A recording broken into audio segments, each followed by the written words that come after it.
പ്രിയരെ എല്ലാവർക്കും നമസ്കാരം. ഡിറ്റിറ്റി ന്യൂസ് കേരള എന്ന ചാനലിലേക്ക് ഏവർക്കും സ്വാഗതം. തൊടുപുഴയാണ്. സ്മിത ഹോസ്പിറ്റലുമായിട്ട് ബന്ധപ്പെട്ട് കഴിഞ്ഞ നാളുകളിൽ വളരെയധികം അഭ്യൂഹ വാർത്തകൾ അതുമായിട്ട് ബന്ധപ്പെട്ട് 3 പേരെ പുറത്താക്കിയിട്ടുണ്ട്. ഇങ്ങനെയുള്ള വാർത്തകളൊക്കെ നിങ്ങൾ അറിഞ്ഞു കാണുമായിരിക്കും. അതുമായിട്ട് ബന്ധപ്പെട്ട് നമ്മൾ 4-5 വീഡിയോകൾ ജനങ്ങളിലേക്ക് കൊടുത്തിരുന്നു. അന്ന് വോയിസ് തന്ന റോബിൻ എന്ന് പറഞ്ഞ ആൾ നമ്മുടെ ഒപ്പം ചേരുന്നുണ്ട്. റോബിൻ എന്ന് പറഞ്ഞ ആൾ അന്ന് പുറത്താക്കിയ അൽഫോൻസ എന്ന് പറഞ്ഞ ആളുടെ ഹസ്ബൻഡാണ്. റോബിൻ നമ്മളെ വിളിച്ചിരുന്നു. ജസ്റ്റ് റോബിനോട് നമുക്ക് കുറച്ച് കാര്യങ്ങൾ ചോദിക്കാം. UN-യുടെ ഒരു ഇഷ്യൂസുമായിട്ട് ബന്ധപ്പെട്ട കുറച്ച് കാര്യങ്ങളാണ്. UN നല്ല രീതിയിലൊരു സമീപനമല്ല ഈ 3 നേഴ്സുമാരോട് കാണിച്ചിരിക്കുന്നത് എന്നുള്ള കാര്യങ്ങളാണ് റോബിൻ പറയുന്നത്. അപ്പോൾ നമുക്ക് വീഡിയോയിലേക്ക് പോകാം. എൻ്റെ പേര് റോബിൻ. ഞാൻ കഴിഞ്ഞ ദിവസം മാധ്യമങ്ങളിലെല്ലാം പറഞ്ഞു തന്ന സ്മിത ഹോസ്പിറ്റലിൻ്റെ പ്രശ്നങ്ങളിൽ വന്ന അൽഫോൻസ എന്ന് പറഞ്ഞ നേഴ്സിൻ്റെ ഹസ്ബൻഡാണ്. ഇപ്പോൾ നിങ്ങളോട് സംസാരിക്കാൻ വരാനുള്ള കാരണം UN-യുടെ ഒരു അംഗമായിരുന്ന അൽഫോൻസ എന്ന് പറഞ്ഞ ആൾക്ക് ഇന്നലെ ഒരു വാട്സപ്പിലൊരു കാരണം കാണിക്കൽ നോട്ടീസും ചോദിച്ചുകൊണ്ട് ഹോസ്പിറ്റലിൻ്റെ പ്രസിഡൻ്റ് എന്ന വ്യക്തി വാട്സപ്പ് മെസ്സേജ് പറഞ്ഞിരിക്കുന്നത് UN സംഘടനയുടെ അംഗത്വത്തിനായി നിർബന്ധമായും സമർപ്പിക്കേണ്ട അംഗത്വ ഫോം ഇതുവരെ സമർപ്പിച്ചിട്ടില്ല. അംഗത്വ ഫീസ് മാത്രമാണ് ലഭിച്ചിട്ടുള്ള സാഹചര്യമാണ് ഉള്ളത്. അതുകൂടാതെ തുടർച്ചയായി UN-യുടെ ഒരു മീറ്റിങ്ങിലും പങ്കെടുക്കാത്ത സാഹചര്യത്തിൽ UN സംഘടനയുടെ നിയമാവലിയും കമ്മിറ്റി തീരുമാനങ്ങളും പരിഗണിച്ച് താങ്കളെ UN-യുടെ പ്രാഥമിക അംഗത്തിൽ നിന്നും ഒഴിവാക്കുവാൻ തീരുമാനിച്ചിരിക്കുന്നു. യൂണിറ്റ് സെക്രട്ടറി സംഘടനയുടെ കാര്യങ്ങൾക്ക് സംസാരിച്ചത് അനുമതിയില്ലാതെ ബന്ധപ്പെട്ടിട്ടില്ലാത്ത മേലുദ്യോഗസ്ഥരെ അറിയിച്ചതായി കമ്മിറ്റിയുടെ ശ്രദ്ധയിൽപ്പെട്ടിട്ടുണ്ട്. ഈ പറഞ്ഞിരിക്കുന്ന പ്രവർത്തികൾ സംഘടനാ വിരുദ്ധമായി കണ്ട് നടപടിയെടുക്കാൻ എന്തെങ്കിലും കാരണങ്ങൾ ബോധിപ്പിക്കുവാനുണ്ടെങ്കിൽ 2 ദിവസത്തിനകം ബോധിപ്പിക്കുക.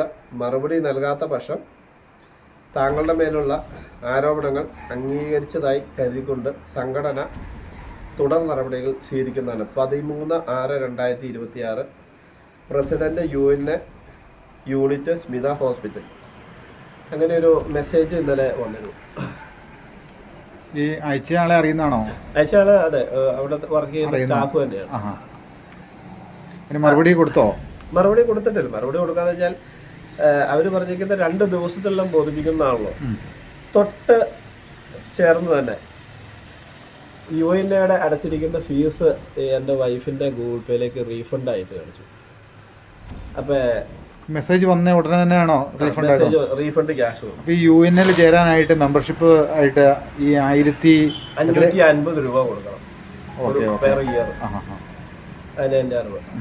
അപ്പോൾ അതായിരുന്നു അന്ന് അവർ മേടിച്ചിരുന്നേ? മേടിച്ചിരുന്നു. അത് UN-യുടെ നേരത്തെ വർക്ക് ചെയ്തിരുന്ന ഹോസ്പിറ്റലിൽ നിന്നും അംഗത്വം ഉണ്ടായിട്ട് കുറെ കാലം UN എന്ന് പറഞ്ഞ സംഘടന പോലും എവിടെയെന്ന് അറിയില്ലായിരുന്നല്ലോ.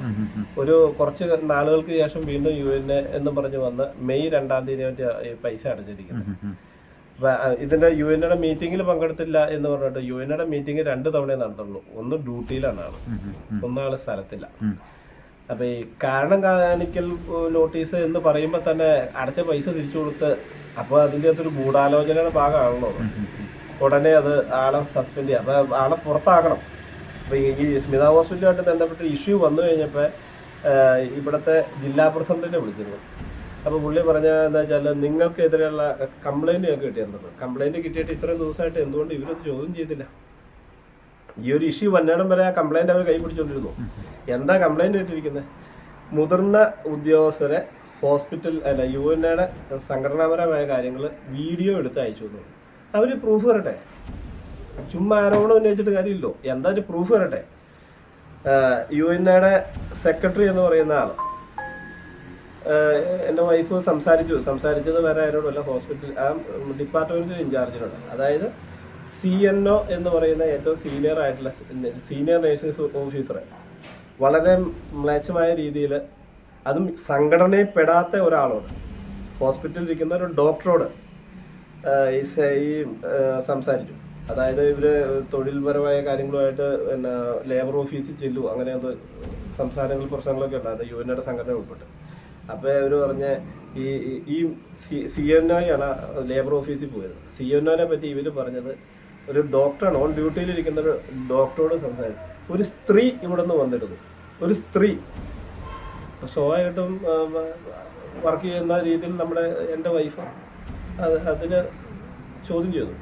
ഒരു CNOനെ പറ്റി അങ്ങനെയല്ല, കംപ്ലൈൻറ്റുകളും പ്രശ്നങ്ങളും ഉണ്ടാകും. ഇപ്പം ഞാനോ നിങ്ങളുമായിട്ട് പ്രശ്നം ഉണ്ടാകും, പറഞ്ഞു തീർക്കും, അല്ലെങ്കിൽ അതിൻ്റെ സംസാരത്തിൻ്റെ ഒരു സ്ത്രീ എന്ന് പറഞ്ഞാൽ ആ CNO എന്ന് പറഞ്ഞ ഒരു വ്യക്തിക്ക് എന്ത് വിലയാണ് അവിടെ കൊടുത്തിരിക്കുന്നത്. പിന്നെ സെക്രട്ടറി ഇപ്പം അവരെക്കാളും വലിയ ആളല്ലേ. അപ്പം സ്വാഭാവികമായിട്ടും വൈഫ് ഇങ്ങനെ ഇൻചാർജിനോട് പറഞ്ഞു ഇങ്ങനെ സംസാരം ഉണ്ടായിട്ടുണ്ട്. അതും UN അംഗത്തിനോടല്ല പറഞ്ഞു, ഒരു ഡോക്ടറോട് വരുമ്പോൾ ഡോക്ടർക്ക് എന്ത് വിലയുണ്ട് ആ CNOനെ പറ്റി.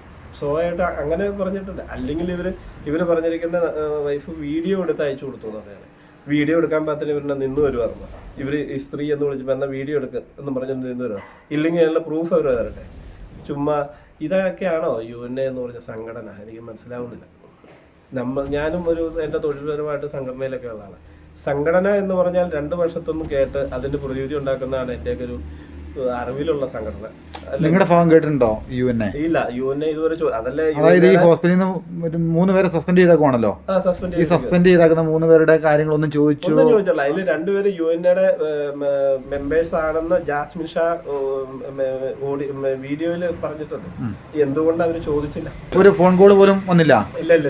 UN പ്രസിഡന്റിന് ഞങ്ങൾ അങ്ങോട്ട് വിളിക്കുകയാണ്.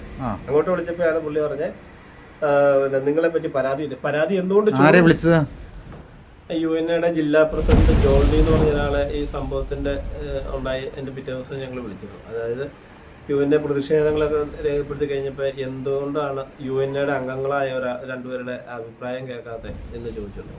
അന്നേരമാണ് പറഞ്ഞത് നിങ്ങൾക്കെതിരെയുള്ള കംപ്ലൈൻറ്റ് ഞങ്ങൾക്ക് കിട്ടിയിട്ടുണ്ടെന്ന്. അപ്പോൾ ചോദിച്ചു എന്തുകൊണ്ടാണ് കംപ്ലൈൻറ്റ് കിട്ടിയിട്ട് നിങ്ങളിത് ആക്ഷൻ എടുക്കാതെ, അല്ലെങ്കിൽ എന്നോട് ഒന്ന് ചോദിക്കാതെ?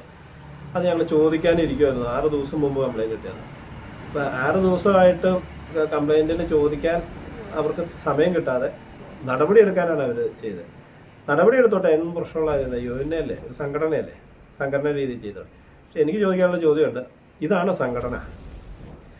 ഈ പാവപ്പെട്ട നഴ്സുമാരുടെ പൈസയും പിരിച്ച് നിങ്ങളുടെ തോന്നിവാസം ചെയ്യുന്ന രീതിയിൽ പ്രവർത്തിക്കുക, അതാണ് ഒരു സംഘടനയുടെ ധർമ്മം. എനിക്കറിയില്ല എന്ന് ചോദിച്ചാൽ ഇവർ പറയാമല്ലോ. ഞാൻ ഇതുമായിട്ട് ബന്ധപ്പെട്ട് സംഘടനയുടെ പല ആൾക്കാരുമായിട്ട് സംസാരിച്ചപ്പോൾ സംഘടനയിൽ എതിർപ്പായിട്ട് പറഞ്ഞവരുണ്ട്.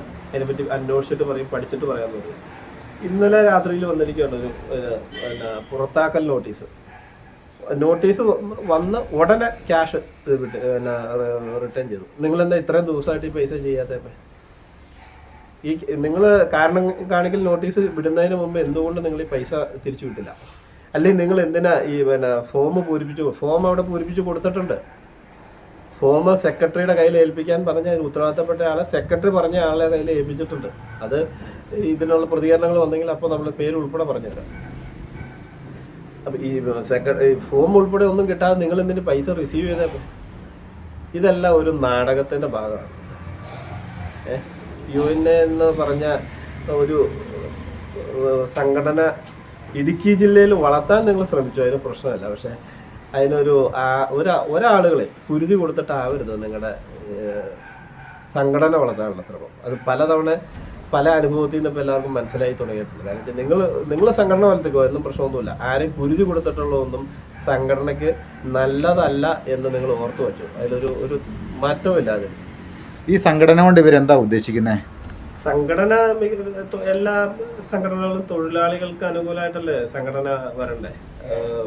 തൊഴിലാളിക്ക് അനുകൂലമായിട്ടോ, ഇപ്പോൾ തൊഴിലാളികളുടെ പ്രശ്നങ്ങളുണ്ടെങ്കിൽ അതിനെ പരിഹരിക്കുക. ഇപ്പം എൻ്റെ ഒരു വ്യക്തിപര അഭിപ്രായം പറഞ്ഞാൽ ഇത് കൂട്ടൊരു സംഘടനയിൽ നിന്ന് ആരും നിൽക്കേണ്ട കാര്യമില്ല. കാരണം വെച്ചാൽ ഒരു ഹോസ്പിറ്റലിൽ 100-150 നേഴ്സുമാരുണ്ട്. അവർ ഒന്നിച്ചൊരു മാനേജ്മെൻറ്റിനെ ഒന്നിച്ച് നേരിട്ട് കണ്ട് സംസാരിച്ചാൽ മാനേജ്മെന്റ് അവരുടെ പ്രശ്നങ്ങൾക്ക് പരിഹാരം കാണാൻ നോക്കില്ലേ? എത്രയോ സ്ഥലത്ത് ഇപ്പൊ ഇത് നടക്കും. രാജഗിരി ഹോസ്പിറ്റലിൽ നിങ്ങൾ ഒരു വർഷം നിങ്ങൾ സോഷ്യൽ മീഡിയ എടുത്ത് നോക്കുക, അതിന്റെ പ്രതികരണങ്ങൾ വന്നേക്കണേ.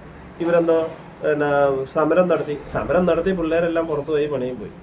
1550 രൂപ മെമ്പർഷിപ്പ് എന്നുള്ളതല്ലാതെ ഇവർ വേറെ ഒന്നും ഉദ്ദേശിക്കുന്നില്ലേ? ഇല്ല, വേറെ ഒന്നും ഉദ്ദേശിക്കുന്നില്ല എന്നാണ് എന്നോട് വൈഫ് പറഞ്ഞത്. കാരണം വെച്ചാൽ ഇവര് മറ്റേ സഹായനിധി പോലെ എന്തോ അപകടം ഒന്നും മരണപ്പെട്ട സഹായനിധി പോലെ എന്തോ പൈസ കൊടുക്കുന്നത്, അതൊന്നും അല്ല ശരിക്കും ചെയ്യേണ്ട.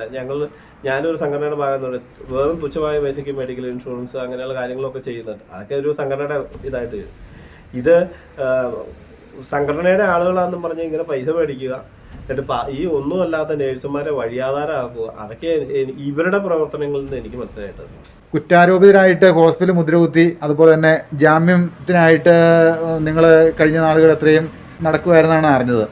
അപ്പോൾ ജാമ്യം കിട്ടിയ നിലവില് മുൻകൂർ ജാമ്യം എന്തായിരുന്നു ഈ ജാമ്യവുമായിട്ട് ബന്ധപ്പെട്ടുള്ള കേസുകൾ? ചോദ്യത്തിന് ഒരു തിരുത്തുണ്ട്. കുറ്റ ആരോപിതരെന്ന് വെച്ചാൽ ആരെയും കുറ്റക്കാരായിട്ട് വിധിച്ചിട്ടില്ലല്ലോ. ഇല്ല. നിങ്ങളെ പറ്റി എനിക്ക് വേണമെങ്കിൽ ആരോപണം ഉന്നയിക്കാം, അല്ലെങ്കിൽ ഒരു സ്ത്രീ നിങ്ങളെ പറ്റി ആരോപണം ഉന്നയിക്കാം. നിങ്ങൾ അന്നേരം കുറ്റക്കാരാന്ന് വിധിക്കപ്പെടും. അത് നിങ്ങൾ കുറ്റക്കാരനാണെന്ന് ഞാനോ പൊതുസമൂഹം അപ്പൊ തീരുമാനിക്കരുത്. അത് ഭയങ്കര മോശപ്പെട്ട. ഞാൻ ഒരു തവണ നിങ്ങളെ ഓഡിയോ തന്നപ്പോൾ ഞാൻ പറഞ്ഞു, കഴിഞ്ഞ കുറച്ച് കാലഘട്ടങ്ങളിൽ ഏറ്റവും വേട്ടയാടപ്പെട്ടൊരു മനുഷ്യനാണ് ശ്രീമാൻ രാഹുൽ മാങ്കൂട്ടം. എന്തായി അദ്ദേഹത്തിന്റെ കേസുമായിട്ട് ബന്ധപ്പെട്ട്? ഒന്നും സംഭവിച്ചില്ല എന്ന് വെച്ചിട്ടുണ്ടെങ്കിൽ അന്വേഷിക്കാൻ പോയി, ഒന്നും കിട്ടിയ. കാരണം നമ്മളങ്ങ് നിരപരാധികളെ പിടിച്ചങ്ങ് താറടിച്ച് കാണിക്കുക സമൂഹത്തിൽ. അന്ന് നമ്മുടെ പൊതുസമൂഹം അങ്ങനെ ആവരുത്. കാരണം വെച്ചാൽ കുറേയൊക്കെ മാറ്റങ്ങൾ വരണം. കാരണം വെച്ചാൽ ഇത്രയൊക്കെ വളർച്ചയും വിദ്യാഭ്യാസവും ഒക്കെ ആയില്ല എല്ലാവരും. എന്തെങ്കിലും ഒരു ലോ പോയിന്റ് വരുമ്പോൾ അതിനെ പിടിച്ചിട്ട് അങ്ങ് വിമർശിക്കുക. ഞാനന്ന് പറഞ്ഞായിരുന്നല്ലോ, നിങ്ങൾ ഉൾപ്പെടെ അന്വേഷിച്ചായിരുന്നോ ഈ ആത്മഹത്യക്ക് ശ്രമിച്ച വ്യക്തിയുടെ ബാക്ക്ഗ്രൗണ്ടുകളൊന്നും അന്വേഷിക്കാൻ പറഞ്ഞാൽ നിങ്ങൾ ആരെങ്കിലും അന്വേഷിച്ചായിരുന്നു? ഈ പറഞ്ഞ UN അന്വേഷിച്ചായിരുന്നു? നിങ്ങൾ എന്ത് കണ്ടിട്ടാണ് നിലപാട് തിരിച്ചത്? ബാക്ക്ഗ്രൗണ്ട്, ഇവർ മുൻപ് വർക്ക് ചെയ്ത സ്ഥലങ്ങളിൽ ഇവരുടെ കുടുംബ പശ്ചാത്തലം ഇതൊക്കെ ഒന്ന് അന്വേഷിക്കണതേ. കാരണം വെച്ചാൽ ഒരു പേഷ്യൻ്റ് അവിടെ വന്നു, ഒരു പേഷ്യൻറ്റിന് ഏറ്റവും നല്ല കെയറിങ് കിട്ടാത്തതിന് ചോദ്യം ചെയ്താൽ ഉടനെ സൂയിസൈഡ് അറ്റംപ്റ്റ് ഉള്ളവരെ എങ്ങനെ ഒരു ഹോസ്പിറ്റലോ അല്ലെങ്കിൽ അവരുടെ കൂടെ എങ്ങനെ വർക്ക് ചെയ്യും? ഇപ്പം എൻ്റെ കൂടെ ഒരാൾ വർക്ക് ചെയ്യുമ്പോൾ ഞാൻ എന്തെങ്കിലും പറഞ്ഞതിന് സൂയിസൈഡ് എന്ന് നോക്കിയാൽ എങ്ങനെ നമ്മൾ സമൂഹത്തിൽ മുന്നോട്ട് പോകാൻ പറ്റും? അതൊക്കെ ചോദ്യം ചെയ്യപ്പെട്ടേനെ. അല്ലാതെ ഈ നിരപരാധികളാണെന്ന് പറഞ്ഞ് ഇപ്പം ഈ 3 പേര് വന്നിട്ടുണ്ടെങ്കിൽ നിരപരാധിത്വം തെളിഞ്ഞു വന്നാൽ ഈ UN എന്ത് നടപടി, എന്ത് പരിഹാരം ചെയ്യും? നടപടിയല്ല ചെയ്യും. നടപടി ഞങ്ങൾ സ്വീകരിക്കും. നടപടി ഇതിൽ ഇവർ കുറ്റക്കാരല്ലാന്ന് തെളിയിക്കാനുള്ള തെളിവ് സഹിതം എല്ലാ കാര്യങ്ങളും നമ്മളത് ശേഖരിക്കുന്നുണ്ട്. അത് വരും, അത് അതിൻ്റെ സമയത്ത് വരും. നിങ്ങളൊന്ന് വെയിറ്റ് ചെയ്യും. ഇപ്പോൾ ഈ അന്വേഷിക്കേണ്ട കാര്യം പറഞ്ഞില്ലേ, അന്വേഷിക്കേണ്ട കാര്യം പോലീസുകാർക്കാണെങ്കിലും ചാനലുകാർക്കുപരി നമുക്ക് കടന്നു ചെല്ലുന്ന ഒരു പരിമിതികളുണ്ട്. പക്ഷേ പോലീസുകാർക്കാണെങ്കിലും ഈ പറഞ്ഞ കാര്യങ്ങളെക്കുറിച്ച് വേണമെങ്കിൽ തിരക്കാലോ. തീർച്ചയായിട്ടും നിങ്ങൾക്ക് ഇതിനെ സംബന്ധിച്ച് എന്തെങ്കിലും എവിഡൻസ് നിങ്ങൾക്ക് കിട്ടിയിട്ടുണ്ടെങ്കിൽ നിങ്ങൾക്ക് അത് ഹാൻഡ് ഓവർ ചെയ്യാം. പോലീസുകാരോട് പറയാം, ഇന്നപോലെ സംഭവങ്ങളുണ്ട്, ഇവരെക്കുറിച്ച് ഇന്ന കാര്യങ്ങൾ നമുക്ക് കേൾക്കാനായിട്ട് സാധിച്ചിട്ടുണ്ട്. അത് കാരണം നിങ്ങൾക്ക് അന്വേഷിക്കാൻ പറഞ്ഞു കഴിഞ്ഞാൽ വേറെ വ്യക്തമായ തെളിവുകൾ ഉണ്ടെങ്കിൽ. അല്ല, ഞാനന്ന് പറഞ്ഞിട്ടും ഒരു പെർസെൻറ്റേജ് അല്ലെങ്കിൽ അതിനെപ്പറ്റി എന്തെങ്കിലും ഒരു ആരും അന്വേഷിച്ചിട്ടില്ല. അന്വേഷിക്കട്ടെ. എല്ലാ മാധ്യമങ്ങളും അല്ലെങ്കിൽ സമൂഹം എല്ലാം ചുമ്മാ താറടിച്ച് കാണിക്കാതെ ഒരു നിരപരാധികളാണോ എന്ന് അല്ലെങ്കിൽ കുറ്റക്കാരാണോ എന്ന് അറിഞ്ഞിട്ട് വിധിച്ചോട്ടെ. അതിന് പ്രശ്നമില്ലല്ലോ. കുറ്റക്കാരാകാൻ വേണ്ടി എന്ത് ചെയ്തു എന്നൊന്നും അറിയാമല്ലോ. അതായത് വൈകുന്നേരം 5 മണി വരെ ഡ്യൂട്ടിയിൽ, അന്ന് 2 ദിവസത്തേക്ക് ഓഫ് എടുത്ത് വീട്ടിൽ നിന്ന് എൻ്റെ വൈഫ്, വൈകുന്നേരം 5 മണി വരെ എൻ്റെ വൈഫിന്റെ പേരില്ല. 5 മണിക്ക് ശേഷമാണ് 1-ാം പ്രതി എന്ന് അൽഫോൺസാന്ന് പറഞ്ഞ് ചേർക്കപ്പെട്ടത്. അപ്പൊ അതിൻ്റെ അകത്തൊരു പൊരുത്തക്കേട് തോന്നി. ഒന്ന് ചോദിക്കട്ടെ, അതായത് ഡ്യൂട്ടിയിൽ ഇല്ലാത്ത ആള് കുറ്റാരോപിത എങ്ങനെയാവും? ഡ്യൂട്ടി അതൊക്കെയാണല്ലോ ചോദ്യം ചെയ്യപ്പെടേണ്ട കേസുകൾ. അല്ലെങ്കിൽ UN എന്ന് പറഞ്ഞ സംഘടന അങ്ങ് കുറ്റം ആരോപിച്ചിട്ട് ഡ്യൂട്ടിയിലില്ല. ഈ പറഞ്ഞ വേറെ 2 പേരും ഉണ്ടായിരുന്ന ഡ്യൂട്ടിയില്ല? ഇല്ല, 2 പേരും ഇല്ല. അതിൽ നിഷ എന്ന് പറഞ്ഞ സിസ്റ്ററും 2 ദിവസമായിട്ട് ലീവാണ്. ഇല്ല. പിന്നെ ഇവരെങ്ങനെ കുറ്റം ആരോപിക്കപ്പെടുന്നത്? പിന്നെ ഇവര് ഈ 2 പേരും ഡ്യൂട്ടിയിൽ ഇല്ലെങ്കിൽ ഇങ്ങനെയുള്ള ഒരു പ്രവണത, അതായത് ഒരു സൂയിസൈഡ് ടെൻഡൻസി എന്ന് പറയുന്നത് നിമിഷ നേരം കൊണ്ട് ഉണ്ടാകുന്ന സംഭവങ്ങളാണ്. പെട്ടെന്ന് പൊട്ടിമുളയ്ക്കുന്ന സംഭവങ്ങളല്ല. ഇത് ഒരു നിമിഷ നേരം കൊണ്ട് ഉണ്ടാകുന്നതാണ്. ഒരു ഏതാനും സെക്കൻഡ് കൊണ്ട് ഉണ്ടാകുന്ന ആ ഒരു ടെൻഡൻസി. ചിലപ്പോൾ ആരെങ്കിലും ഒരു ഫോൺ കോളോ അല്ലെങ്കിൽ എന്തെങ്കിലും ഒരു ആശ്വാസവാക്ക് പറഞ്ഞു കഴിഞ്ഞാൽ ചിലപ്പോൾ അത് മാറിപ്പോവാം. പക്ഷേ ഇത് 8 ദിവസമായിട്ട് പീഡിപ്പിച്ചു എന്നൊരു അല്ലെങ്കിൽ ക്രൂരമായിട്ട് ഉപദ്രവിച്ചു, വാക്കുകൾ കൊണ്ട് അധിക്ഷേപിച്ചു എന്നൊക്കെ പറയുമ്പോൾ 18-ാം തീയതി മുതൽ 31-ാം തീയതി വരെ ഇവര് 2 പേരും മാറി മാനസികമായിട്ട് പീഡിപ്പിച്ചു എന്നാണ് കംപ്ലൈന്റ് കൊടുത്തത്. അങ്ങനെയുള്ള ആൾക്കാർക്ക് വീട്ടിലിരിക്കാലോ, അവർക്കും കുടുംബമുള്ളല്ലേ, സമൂഹമില്ലേ, മാധ്യമങ്ങളില്ലേ, നിങ്ങൾ ഉൾപ്പെടുന്ന സമൂഹം ഇവിടെ ഇല്ലേ? നിങ്ങളോട് ചർച്ച ചെയ്യാൻ പാടില്ലേ? അതിലും രസകരമായൊരു വാർത്ത അതല്ല. 18-ാം തീയതി മുതൽ 31-ാം തീയതി വരെ എൻ്റെ വൈഫ് ഈ പറഞ്ഞ വ്യക്തിയുടെ കൂടെ ഡ്യൂട്ടി ചെയ്തിരിക്കുന്നത് വെറും 6 മണിക്കൂർ ഒറ്റ ഡ്യൂട്ടി ചെയ്തിട്ടുണ്ട്. അന്ന് എന്തെങ്കിലും ഇഷ്യൂസ് ഉണ്ടായിരുന്നോ? നോ ഇഷ്യൂസ് ഇല്ല, അതിന് പ്രോബ്ലംസ് ഒന്നുമില്ല. അപ്പൊ ഇതിന്റെ അത് ശരിക്കും നിങ്ങൾക്ക് എന്താ തോന്നിയിരിക്കുന്നത് ഈ ഒരു സംഭവത്തിൽ? ഇത് പിന്നെ UN എന്ന് പറഞ്ഞ സംഘടന ഇടുക്കി ജില്ലയിൽ വളരാൻ വേണ്ടി സംഘടനയുള്ള കുറച്ച് പേരെ കുരുതി കൊടുത്ത് കുറച്ച് ആള് കളിക്കാൻ കുറച്ച് ആൾക്കാർ മുൻപിട്ട് ഇറങ്ങി. അതാണ് അതിന്റെ യാഥാർത്ഥ്യം. ഞാൻ ചോദിക്കട്ടെ, ഇങ്ങനെ ഒരു ഇൻസിഡന്റ് ഉണ്ടായി, നിമിഷ നേരം കൊണ്ട് UN ആളുകൾ അവിടെ ഹോസ്പിറ്റലിൽ ചെന്നല്ലോ, എങ്ങനെ എത്തിയത്? നിമിഷ നേരം കൊണ്ട് അവിടെ UN ആളുകൾ എത്തി. ഇതെല്ലാം വെൽ പ്ലാൻഡ് ആണ്. അന്ന് ഞാൻ പറഞ്ഞല്ലോ, ഇതൊക്കെ നിങ്ങൾ ബാക്കിലേക്ക് കുറച്ച് അന്വേഷിക്കുന്നത്. അതായത് ഈ സ്മിത ഹോസ്പിറ്റലിലുള്ള എല്ലാ ആൾക്കാരും UNAയിൽ ചേർത്തിട്ടുണ്ടോ? എല്ലാ ആളുകളും ഉണ്ടോ എന്ന് എനിക്ക് അറിയത്തില്ല. കാരണം മിക്ക ഹോസ്പിറ്റലിൽ അങ്ങനെ ചേർക്കാറുണ്ടോ? അല്ല, ഈ സംഘടന ചെയ്യുന്നത് വ്യക്തിപരമായ ഈ ഇഷ്ടമാണ്. സംഘടന പിന്നെ ഈ എല്ലാ ആൾക്കാരും സംഘടന ചേരുന്നതിന്റെ സംഘടന എന്ന് പറയാൻ പറ്റുമോ എന്നാണ് ചോദിക്കുന്നത്. എല്ലാ ആൾക്കാരും ചേർന്നിട്ടുള്ള എൻ്റെ വേറെ ഒരു എൻ്റെ അറിവിലൊരു കാര്യം പറയാം. ഇപ്പൊ ഈ ആരോപിക്കപ്പെട്ട ഞാൻ ഇവരെല്ലാം സംഘടന ചേരാൻ പറഞ്ഞു വിട്ടത്. കാരണം എൻ്റെ വൈഫിനും ഉൾപ്പെടെ. കാരണം വെച്ചാൽ എൻ്റെ വൈഫ് നേരത്തെ വർക്ക് ചെയ്ത ഹോസ്പിറ്റലിൽ ഉണ്ടാകുന്നിട്ട് അന്ന് അവരാണ് ഈ സംഘടന ചേർക്കാനായിട്ട് നിർബന്ധിച്ചു വിട്ടു. സംഘടന ഒരു മാസമൊക്കെ ആയുള്ളൂ. ഇവിടെ സംഘടനയുടെ പരിപാടി തുടങ്ങിയിട്ട് മെയിലോ ഏപ്രിലോ മറ്റാണ് തുടങ്ങിയത്. ഒരു മാസം ആയുള്ളൂ. മാസമൊക്കെ ആയിട്ടുള്ളൂ. ഇവിടെ UN എന്ന് പറഞ്ഞ സംഘടന വരാനുള്ളത്. ഇതിനു മുമ്പ് വർക്ക് ചെയ്ത ഹോസ്പിറ്റലിൽ ഇവര് ഈ എൻ്റെ വൈഫും UN മെമ്പേഴ്സ് ആയിരുന്നു. അതിനുശേഷം കുറച്ചു കാലത്തേക്ക് UN കാണാതെ പോയി. അത് ഇതിന് പോയി അറിയത്തില്ല. സംഘടനയാണ്. സംഘടന എന്ന് പറഞ്ഞാൽ എന്നും കാണണല്ലോ, അല്ലാതെ ഒരു മഴയത്ത് ഒലിച്ചു പോകും. ഈ സംഘടന ചേർന്നതല്ലാതെ ഈ UN ഉദ്ദേശ ലക്ഷ്യങ്ങളെ കുറിച്ച് നിങ്ങളെ ആരെങ്കിലും പറഞ്ഞ് ബോധവൽക്കരിച്ചിട്ടുണ്ടോ? ഇല്ല. UN ഉദ്ദേശ ലക്ഷ്യം എന്ന് പറഞ്ഞാൽ നേഴ്സുമാർക്ക് വേണ്ടി ജീവിക്കും, നേഴ്സുമാരുടെ ശമ്പളം കിട്ടണം, ശമ്പളം കൂട്ടിക്കിട്ടാനുള്ള കാര്യങ്ങൾക്ക് വേണ്ടി പ്രവർത്തിക്കും. അങ്ങനെയൊക്കെയാണ് ഇവര് പറഞ്ഞിരുന്നതെന്ന് പറയുന്നത്. അങ്ങനെ പറഞ്ഞാണ് ചേർത്തത്. അങ്ങനെയാണല്ലോ എല്ലാ നേഴ്സുമാരും നമ്മളും കാണുന്നുണ്ടല്ലോ. ഇവരുടെ പല വീഡിയോസും നമ്മൾ കാണുന്നുണ്ടല്ലോ. നേഴ്സുമാരിപ്പോൾ ഇവരില്ലെങ്കിൽ നേഴ്സുമാർ കേരളത്തിൽ ഉണ്ടാവില്ല. അതൊക്കെയാണല്ലോ UN മുദ്രാവാക്യങ്ങൾ. അങ്ങനെയൊന്നുമില്ല. കാരണം ഇങ്ങനെ ഒരു കൺസെപ്റ്റിൽ എങ്ങനെ നമ്മൾ സംഘടന നിൽക്കും? അതായത് അവർക്ക് വേണ്ടപ്പെട്ട അവരുടെ കുറച്ച് ആളുകളെ സംരക്ഷിക്കുക, ബാക്കിയുള്ളവർ മാറ്റി നിർത്തുക. ഈ ക്യാഷ് അടച്ചു എന്ന് പറഞ്ഞല്ലോ, ഈ 1550 രൂപ അടച്ചെന്ന് പറഞ്ഞല്ലോ, ഇതിന്റെ എന്തെങ്കിലും റിസിപ്റ്റോ അങ്ങനെ എന്തെങ്കിലും നിങ്ങൾക്ക് ആ സമയത്ത് ചേർന്ന് തന്ന സമയത്ത്, ഇപ്പോഴത്തെ കാര്യമല്ലേ ചോദിക്കുന്നത്, ഈ ഗൂഗിൾ പേ വഴിയാണോ എല്ലാ കാര്യങ്ങളും ക്ലിയർ ചെയ്യുന്നത്? അത്രേ ഉള്ളോ? അതാണോ സംഘടനയുടെ? അതായത് ഒരാളെ നമ്മളൊരു എമൗണ്ട് അങ്ങോട്ട് കൈമാറി അത് വീണ്ടും നമ്മളത് സംഘടനയിൽ നിന്ന് പിരിഞ്ഞു കഴിയുമ്പോൾ അതുകൊണ്ടാണല്ലോ അതേ രീതിയിൽ പൈസ തിരിച്ചു വന്നേക്കണേ. ഗൂഗിൾ പേയില് പൈസ തിരിച്ചു വന്നേക്കണം. ഓക്കെ. അതിന്റെ തൊട്ട് മേളില് സംഘടനയുടെ കാരണം കാണിക്കൽ നോട്ടീസ് ഇട്ടേക്കണം. ഈ ഇട്ടിരിക്കുന്നു UN ഇത് കാണിച്ചാൽ. അല്ലാത്ത പക്ഷെ സസ്പെൻഡ് ചെയ്യുന്നു. സസ്പെൻഡ് ചെയ്തു എന്ന് ഓർത്തൊരു പുതുമയുള്ള കാര്യങ്ങളൊന്നുമല്ല. സംഘടന ഇല്ലെന്ന് ഓർത്തുകൊണ്ട് ഇവിടെ ജീവിക്കില്ല. UN അന്ന് സംഘടന ചേർന്നപ്പോൾ എങ്ങനെയാ ക്യാഷ് എങ്ങനെ കൈമാറിയേ? ഈ അംഗത്വ ഫീസ് എങ്ങനെയാ എടുത്തേ? അതിനെ കുറിച്ചൊന്ന് പറയാമോ? അംഗത്വ ഫീസ് ഗൂഗിൾ പേ ചെയ്ത് കൊടുക്കുക, അതായത് ഹോസ്പിറ്റലിന്റെ പ്രസിഡന്റിന്റെ അക്കൗണ്ടിലേക്ക്. അതുകൊണ്ടാണല്ലോ പ്രസിഡന്റിന്റെ അക്കൗണ്ടിൽ നിന്ന് തന്നെ റിട്ടേൺ വന്നിരിക്കുന്നത്. വേറെ ബില്ലോ കാര്യങ്ങളായിട്ട് തന്നിട്ടില്ല. പിന്നെ മാസവരിയായിട്ടല്ല, അംഗത്വ ഫീസായിട്ടാണ് 1550 രൂപ മേടിച്ചത്. ഈ ഇതിനെ സംബന്ധിച്ച് ഇവരുടെ വേറെ യാതൊരു കാര്യങ്ങളും ഈ UN ഉദ്ദേശ ലക്ഷ്യങ്ങളെ കുറിച്ചൊന്നും ഒന്നുമില്ല. ഒരു എമൗണ്ട് മേടിക്കുന്നതെന്ന് മാത്രമേ ഉള്ളൂ. എമൗണ്ട് മേടിച്ചു, ഇങ്ങനെ അംഗത്വ ഫീസായിട്ടും മേടിച്ചു. ഇവര് നേരത്തെ UN ഉള്ളവരായിരുന്നല്ലോ. ഈ ജാസ്മിൻ ഷാ ഉൾപ്പെടെ ഉള്ളവരെ ഞാൻ കോൺടാക്ട് ചെയ്തിരുന്നു ഒരു ഇഷ്യൂ വന്നു കഴിഞ്ഞപ്പോൾ. ഈ സംഭവമായിട്ട് വന്നു. അപ്പൊ നിങ്ങൾ പഴയ UN ആൾക്കാരാണല്ലോ എന്ന് പറഞ്ഞു. അതേ സാർ ഇങ്ങനെ പെട്ടിട്ടുണ്ട്, അപ്പൊ ഞങ്ങളുടെ ഭാഗം കൂടെ കേൾക്കണമെന്ന് പറഞ്ഞു. തീർച്ചയായിട്ടും കേൾക്കാന്ന് പറഞ്ഞു. അത് കഴിഞ്ഞിട്ടാണ് ഇങ്ങനെ ഒരു നടപടി വന്നത്.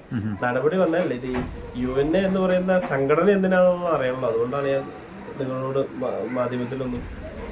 തീർച്ചയായിട്ടും ഒരു സംഘടനയാണെങ്കിൽ ആ സംഘടനയുടെ ഉദ്ദേശ ലക്ഷ്യങ്ങൾ അവിടെയുള്ള നേഴ്സുമാരും എല്ലാ ആൾക്കാരും അറിഞ്ഞിരിക്കണമല്ലോ.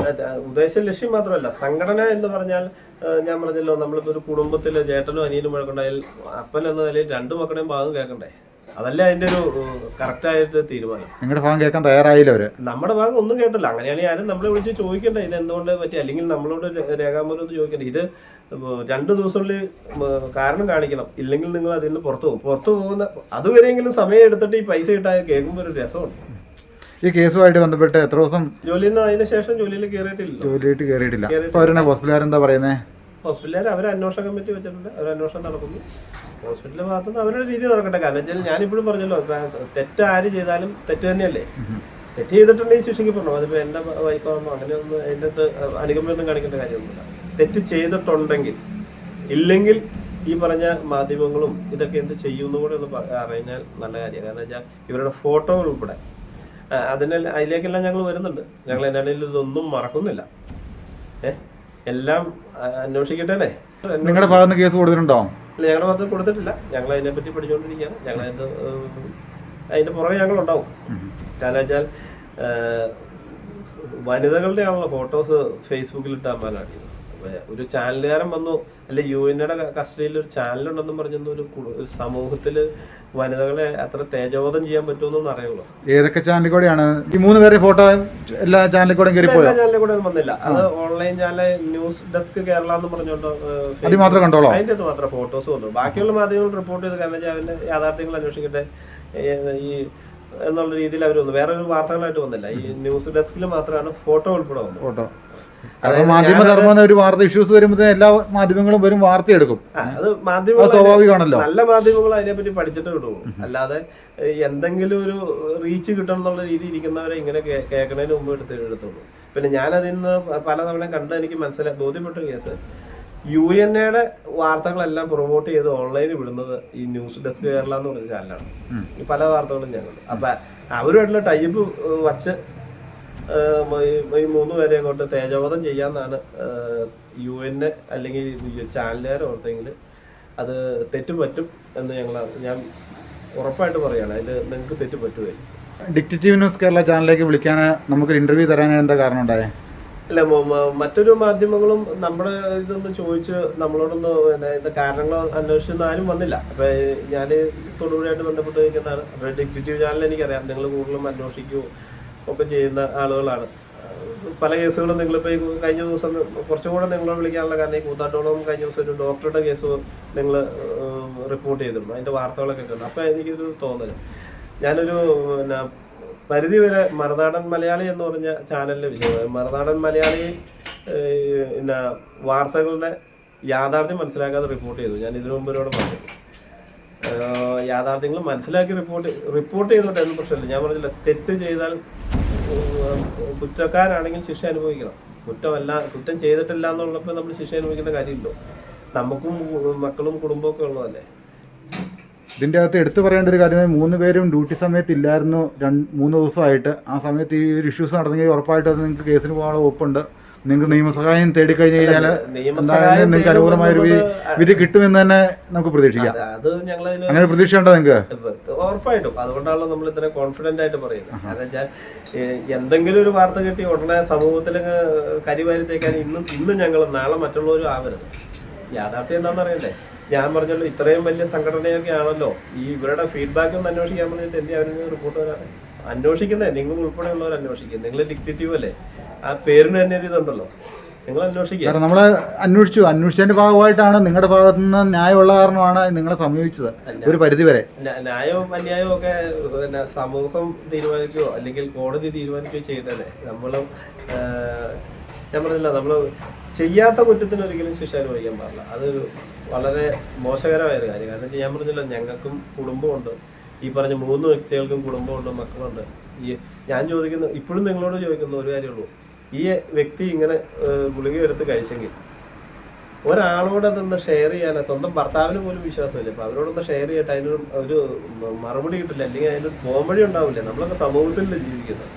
എന്തെങ്കിലും ഒരു ഇത് വന്ന ഉടനെ സൂയിസൈഡ് ചെയ്യാം, ആ കാഴ്ചപ്പാടിലാണോ നമ്മൾ ഈ സമൂഹത്തിൽ ജീവിക്കുന്നത്? ഇപ്പൊ അവര് ഡ്യൂട്ടിക്ക് കയറിയോ? എന്താ അതിനെ കുറിച്ച് എന്തെങ്കിലും അറിയോ? കേറിയിട്ടില്ല.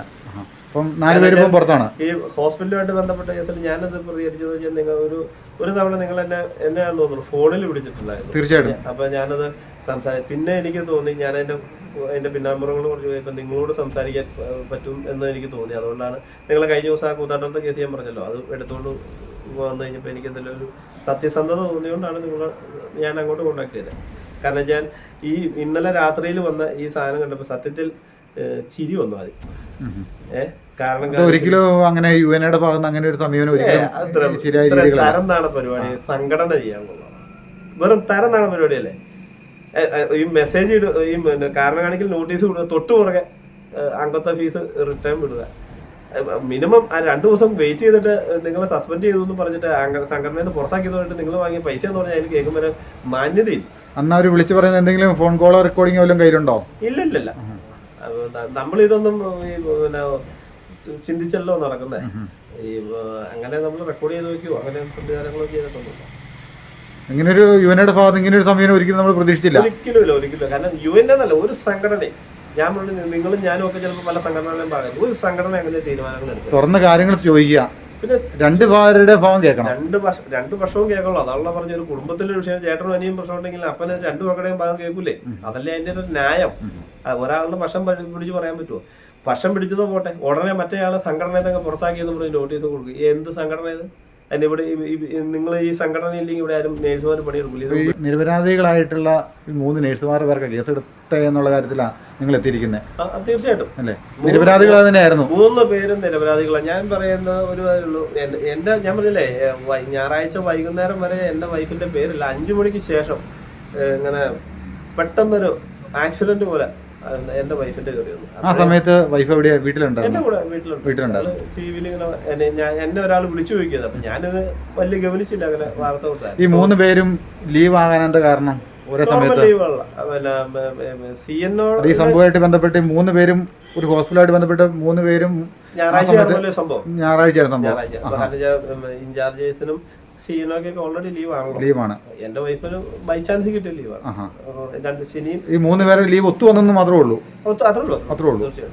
അല്ല അതിന്റെ അല്ല ഒത്തു വന്നു എന്നുള്ള ചോദ്യത്തിൽ പോലും പ്രസക്തിയില്ല. കാരണം ഇത് ഞായറാഴ്ചയാണല്ലോ രാവിലെ സംഭവം. അപ്പൊ ഒത്തു വന്നു എന്ന് പറഞ്ഞാൽ ആ ചോദ്യത്തിന് പ്രസക്തിയില്ല. നമ്മുടെ കുടുംബം പറഞ്ഞുള്ള അറിവ് വെച്ച് ഈ ചാനലില് ബാക്കിയുള്ള കാര്യങ്ങള് കുടുംബം പോകുമ്പോൾ ഞാനിങ്ങനെ സംസാരിക്കാറുണ്ട്. ഹോസ്പിറ്റലിലെ കാര്യങ്ങളൊക്കെ സംസാരിക്കാറുണ്ട്. പിന്നെ നമുക്ക് വേണ്ടപ്പെട്ട ആരെങ്കിലും ഹോസ്പിറ്റൽ കേസ് വന്നാലൊക്കെ നമ്മൾ അവിടെ കൊണ്ടുപോകാറുണ്ട്. അതൊക്കെ ഒരു എന്താ പറഞ്ഞ സമൂഹത്തിൽ പോകുമ്പോൾ ഒരു ഗിവ് ആൻഡ് ടേക്ക് തന്നെയല്ലേ. നമ്മൾക്ക് ഒരു ശമ്പളമൊക്കെ മേടിക്കുന്നു, നമ്മൾ ആ ഹോസ്പിറ്റലിൽ ചെറിയ കൂറ് കാണിക്കുന്നു, അത്രേ ഉള്ളൂ. അതിപ്പോൾ തെറ്റുണ്ടെങ്കിൽ തെറ്റെന്ന് പറയാറുണ്ട്. അങ്ങനെ ഉള്ളൂ. അല്ലാതെ വേറൊരു കാഴ്ചപ്പാടിലൊന്നും നമ്മൾ ചെയ്യില്ല. നമുക്ക് ആരെങ്കിലും ഒക്കെ വേണ്ടപ്പെട്ടവർ വന്ന് അവിടെ ട്രീറ്റ് ചെയ്യാൻ വിടും. നല്ല ഡോക്ടേഴ്സിൻ്റെ അടുത്താണെങ്കിൽ അങ്ങനെ പറഞ്ഞു വിടാൻ. അങ്ങനെ ഈ പെട്ടെന്ന് 5 മണിക്ക് ശേഷം വന്നൊരു പേരിലാണ് നമുക്കൊരു പെട്ടെന്നൊരു ട്വിസ്റ്റ് അതിൻ്റെ സംഭവിക്കും. അപ്പൊ അതിലെന്തോ ഗൂഢാലോചന ഉണ്ടെന്ന് അന്ന് തൊട്ട് എൻ്റെ മനസ്സ് പറയുന്നത്. അതന്വേഷിക്കട്ടെ, ഇല്ലെങ്കിൽ ഞങ്ങൾ അന്വേഷിക്കുന്നേ. ഈ പണമോ സ്വാധീനമോ എന്തുപയോഗിച്ചാണെങ്കിലും ഒരു പേര് വലിച്ചിട്ടാണെങ്കിൽ അതിന്റെ പുറകിൽ ഞങ്ങൾ പോകും. അത് ഏതറ്റം വരെ ഉണ്ടാവും. ഒരു സംഘടനയ്ക്കും അങ്ങനെ ചെയ്യാത്ത കുറ്റത്തിന് വേണ്ടി വിട്ടുകൊടുക്കാൻ പറ്റുമോ? ആരെയും വിട്ടുകൊടുക്കാൻ പറ്റില്ല. എൻ്റെ കുടുംബമാണെങ്കിൽ തെറ്റ് ചെയ്തിട്ടുണ്ടെങ്കിൽ ശിക്ഷിക്കപ്പെടാം. ഇപ്പോൾ ഞാൻ നിങ്ങളോട് തുടക്കത്തോടെ പറഞ്ഞില്ല, തെറ്റ് ചെയ്തിട്ടുണ്ടെങ്കിൽ ക്ലിയർ സോളിഡ് എവിഡൻസ് വെച്ചിട്ട് തെളിയിച്ചോട്ടെ ഇന്ന പ്രശ്നം നമ്മളതിനെ അംഗീകരിക്കും. ഒരു സംഘടനയിൽ നിന്ന് പുറത്താക്കുമോ ഹോസ്പിറ്റലിൽ നിന്ന് പുറത്താക്കുമോ അതൊന്നും പ്രശ്നമുള്ള കാര്യങ്ങളല്ല. ചെയ്യാത്ത കുറ്റത്തിന് സമൂഹ മാധ്യമങ്ങളിലിട്ട് താറടിച്ച് കാണിക്കാൻ അത്രയും തരം താണെന്നും ഈ സംഘടന പോരുത്. എനിക്ക് വീണ്ടും വീണ്ടും പറയാനുള്ള വാക്കാണ്. കാരണം വെച്ചാൽ ഇതിൽ പിന്നെ അവസ്ഥ മോശമായതുകൊണ്ട് നിൽക്കുന്ന പല ആളുകളാണ് സംഘടനകൾ. കാരണം വെച്ചാൽ അങ്ങനെ പ്രവർത്തിക്കുന്ന നിങ്ങൾ ഈ സംഘടനയുടെ ഇങ്ങനെയുള്ള ഒരു ആക്രമണത്തെ നിങ്ങൾ ചെറുത്ത് നിൽക്കുന്നു. പക്ഷെ ഇത് ചെറുത്ത് നിൽക്കാൻ പറ്റാത്ത ആൾക്കാർ അത് വേണമെങ്കിലും സൂയിസൈഡിലേക്ക് പോയല്ലേ? ഞാൻ ചോദിക്കട്ടെ, ഇപ്പൊ എന്റെ കുടുംബത്തിന്റെ പ്രശ്നം ഞങ്ങൾ കുടുംബമായിട്ടുള്ളതുകൊണ്ട് ചിലപ്പോൾ കല്യാണം കഴിക്കാത്ത ഒരാളാണെങ്കിൽ ചിലപ്പോൾ വേറെ രീതിയിൽ ഇതിനെ പ്രതികരിക്കാം. കാരണം സംഘടന ഇങ്ങനെ വളഞ്ഞിട്ട് ആക്രമിച്ച് എന്ത് ചെയ്യാൻ പറ്റും? നമ്മളൊരു ഭീഷണി കൊണ്ട് ഒരു സംഘടന ഭീഷണിപ്പെടുത്തി ഒരാളെ സംഘടനയുടെ ഭാഗമാക്കാൻ നോക്കുന്നത് അത് ഒരു സമൂഹത്തിന് ചേർന്ന ഇന്നത്തെ പൊതുസമൂഹത്തിന് ചേർന്നൊരു പരിപാടിയാണ്. ഇത്രയും വിദ്യാഭ്യാസവും ലോകം ഇത്രയും വളർച്ചയൊക്കെ ആയതല്ലേ. ഭീഷണിയുടെ സ്വരത്തിൽ സംഘടനയുടെ ഭാഗമാക്കാൻ നോക്കുന്നത്. Okay, thank you.